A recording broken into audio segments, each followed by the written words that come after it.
สาธุการแด่พระเจ้าสูงสุดพระบิดาแห่งฟ้าสวรรค์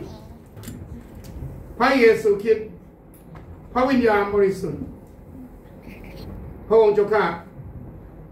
ในเวลานี้ลูกทั้งหลายขอบคุณพระองค์ที่พระองค์ได้ทรงจัดเตรียมทุกสิ่งที่ดีสำหรับลูกทั้งหลายอย่างเต็มล้นและลูกทั้งหลายจะไม่ขาดสิ่งดีใดๆเลยที่มาจากพระเจ้าเพราะพระองค์ทรงเป็นพระเจ้าและพระองค์จะทรงนำชัยชนะนำความสำเร็จ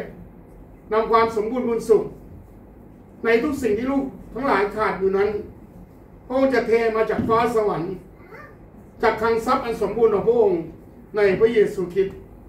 ลูกทั้งหลายเชื่อและวางใจในพระองค์ลูกทั้งหลายจึงเป็นผู้ที่ได้รับพระพรจากพระเจ้าและขอบคุณพระเจ้าในทุกๆกรณีและตลอดไปโดยการทรงนำของพระองค์สรรเสริญพระองค์ในพระนามพระเยซูคริสต์อาเมน